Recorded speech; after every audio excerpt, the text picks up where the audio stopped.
mélange ensemble et je vous raconte un true crime. Et celui-là, il est dingue parce que c'est un mec qui avait disparu et qui a été retrouvé 10 ans après à son lieu de travail. Mais pas comme vous le pensez, vraiment, c'est une dinguerie.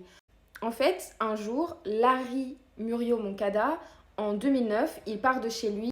Ses parents le voient partir, sauf que ce jour-là, il disparaît. Le truc, c'est que lorsqu'il est parti de la maison, il avait ni manteau, ni chaussures. Il est parti pieds nus.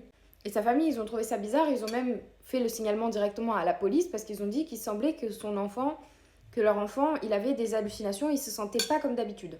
D'ailleurs, Larry, il travaillait dans un magasin qui s'appelle No Frills. C'est dans l'Iowa, là où ils habitaient en fait. Malgré le fait qu'il soit disparu et tout, le magasin, lui, il a continué à tourner des années et des années plus tard. Sauf qu'en 2016, le magasin, il ferme. Et en 2019, il y a une entreprise qui vient enlever, vous savez, tout ce qui est étagère, frigo, machin. Et là, ils font une découverte de ouf. Derrière l'une des étagères du magasin, ils retrouvent le corps de Larry. Enfin, le corps, les restes plutôt. Il a été identifié grâce à l'ADN de ses parents en 2019, du coup en juillet 2019.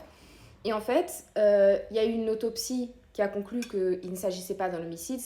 Du coup, la théorie des enquêteurs serait que Larry serait reparti au travail après être rentré chez lui. Et comme à l'époque, apparemment dans les magasins, ils étaient obligés de monter sur les étagères pour aller pour aller ranger ce qu'il y a au-dessus. Et en fait, la police ils se sont dit qu'il est sûrement tombé derrière, entre l'étagère et le mur. Et c'était un espace d'à peu près 45 cm. Autant vous dire que c'est rien. Et en fait, il est tombé comme ça, la tête vers le bas. Vraiment la tête la première, quoi. Comme s'il avait plongé.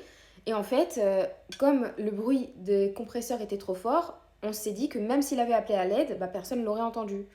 Moi, la question que je me pose, c'est l'odeur d'un cadavre quand même.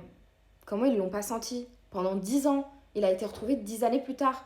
Il est mort là, le pauvre, son corps il est resté là pendant 10 ans, coincé entre une étagère de magasin et un mur. Vraiment, je trouve que c'est une dinguerie. Du coup, finalement, c'est même pas vraiment un crime. C'est juste une disparition qui malheureusement a fini par une mort. Mais du coup, c'est pas un meurtre. Mais la fin est hyper triste quand même. T'imagines, tu meurs comme ça.